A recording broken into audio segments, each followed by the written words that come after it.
प्रख्यात शास्त्रीय गायक पंडित जसराज का पार्थिव शरीर अमेरिका के न्यू जर्सी से मुंबई लाया गया। उनका अंतिम संस्कार आज मुंबई के विले पार्ले के शमशान घाट में राजकीय सम्मान के साथ होगा। पंडित जसराज का जन्म हिसार की धरा पर हुआ था। इनका जन्म 1930 में पिली मंदोरी गांव में हुआ। बता दें कि संगीत के मेवाती घराने से ताल्लुक रखने वाले पंडित जसराज का हृदय गति रुक जाने से न्यू जर्सी स्थित आवास पर सोमवार को 90 वर्ष की आयु में निधन हो गया था। देखिए, सबसे पहले मुझे बहुत बड़ा इस बात का सेटबैक है कि इतने बड़े आर्टिस्ट हमारे हिंदुस्तान के जो रहे हैं वो अब इस दुनिया में नहीं है। हालांकि सबको पता है कि जो आया है वो जाएगा भी, लेकिन ये पूरे हिंदुस्तान के लिए एक कलाकार इतने बड़े थे कि सबके लिए क्षति है। और इवन कि वाजपेयी साहब जो कि हमारे प्रधानमंत्री भी रह चुके हैं, वो उनको पंडित जसराज की बजाय पंडित रसराज कहते थे कि रसों के राजा। तो मैं उनको अपने उनके चरणों में शत शत नमन करती हूँ। और ये मेरा सौभाग्य है कि मुझे उन पर मेवाती घराने पे रिसर्च करने का एक मौका मिला और रूबरू होने का कई बार उनसे मुझे इस बात का मौका मिला। और मेरे जो काम में उन्होंने बहुत मुझे सहयोग दिया। सर्वप्रथम मैंने उनका इंटरव्यू लिया। करनाल स्पीक मैके की तरफ से उनको ऑनर किया जा रहा था, गवर्नर हरियाणा की तरफ से। तो मैं समझ रही थी कि पंडित जसराज का मैं इंटरव्यू लूँ तो मैं बॉम्बे जाऊँ या यूएसए जाऊँ, और इतने बड़े आर्टिस्ट से मैं पहले मिलने वाली थी। लेकिन जब मिली तो मुझे ऐसा लगा कि इतना बड़ा व्यक्तित्व और इतने सरल इंसान कि बातचीत करने में उन्होंने कहा कि अरे जो मटेरियल चाहे वो ले लो। अपने एक शागिर्द को उन्होंने बुलाया और अपना ईमेल एड्रेस दिया कि जहाँ कहीं तुम्हें मेरी ज़रूरत हो मैं तुम्हें मटेरियल दूंगा और तुम लिखती जाओ। एक बहुत अच्छे इंसान थे। कलाकार तो बहुत हो जाते हैं, लेकिन इंसान एक बड़ा होना बहुत बड़ी बात होती है। मेरे दिल से ये बात जा नहीं रही है कि, और मेरा मन ये मानने को तैयार नहीं कि पंडित जी हमारे बीच में नहीं रहे।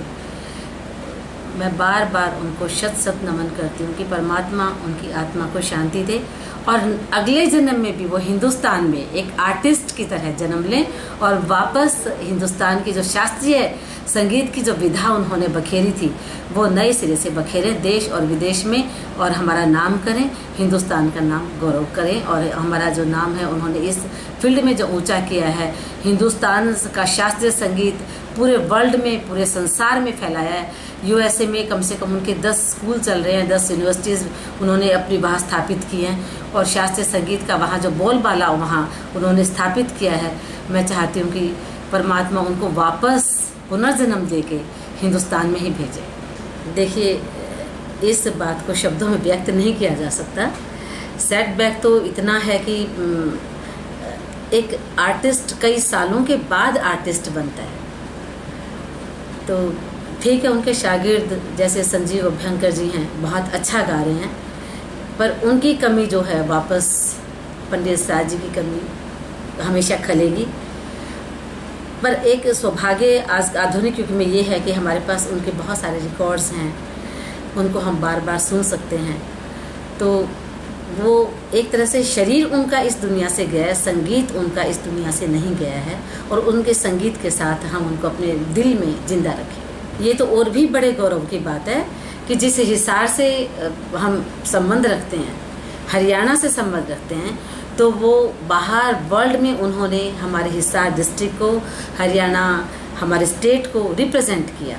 और कहने के लिए आ जाता है कि जो हरियाणा है वो संगीत के मामले में बहुत रूखा है, लेकिन हम गर्व से कह सकते हैं कि हरियाणा रूखा नहीं है। पंडित जसराज जैसे कलाकार हमारे पास थे और उनके संगीत जैसे उनके शागिर्द और जो नए पैदा होंगे वो कला हमारे पास, हरियाणा के पास है। ऐसे मैंने पंडित जसराज से प्रैक्टिकल सीखा नहीं है, मैंने उन पर रिसर्च की। मेरी गायकी जो है वो सारी ग्वालियर घराने से है, और ये मैंने उनको कहा भी था कि पंडित जी इस जन्म में तो मैं नहीं सीख पाई आपसे, तो मैं कोशिश करूँ कि भगवान मुझे पुनर्जन्म दे। तो उन्होंने इस बात को जैसे ही मैंने कहा तो उन्होंने कहा, अरे ऐसा कुछ नहीं है, तुम एक लेक्चरर हो और कंप्यूटर जानती हो तो मेरी रिकॉर्डिंग निकालो और मेरी गायकी को जो जहाँ अच्छा लगता है उसको अडॉप्ट करो। स्वभाव सर इतने मिलनसार, जैसे मैंने कहा कि इतने बड़े व्यक्तित्व और बात करने में बहुत सरल, आपको नहीं लगेगा कि आप इतनी बड़ी हस्ती से बात कर रहे हैं। ये जब तक कोई उनसे नहीं मिला, मैं भी जब तक उनसे नहीं मिली थी, तो मुझे एक दिल में ये शंका थी कि पंडित जी मुझे समय देंगे या कितनी देर बात करेंगे। और जब स्पीक मैके के बाद जो प्रोग्राम था, काफ़ी भीड़ भाड़ वाली जगह थी, उन्होंने, मैंने कहा सर यहाँ बैठने की जगह नहीं। अरे तो बोले हम खड़े होकर बात करते हैं। बोला कि मैं खड़ा हो सकता हूँ, स्टेमिना है मेरे, आप तुम पूछो, प्रश्न पूछो, हम खड़े खड़े बात करेंगे। बहुत सरल स्वभाव के व्यक्ति थे और उतने ही जितनी उनकी सरल गायकी और विद्वता भरी उनकी बातें, वो हमेशा हमारे मन में रचे बसे रहेंगे। भगवान से फिर प्रार्थना करती हूँ, भगवान उनकी आत्मा को शांति दे। और फिर से यही प्रार्थना मैं दोहराऊंगी कि नेक्स्ट उनको जहाँ भेजना तो वो हिंदुस्तान में एक आर्टिस्ट के रूप में भेजे। यही हमारे मन की इच्छा है।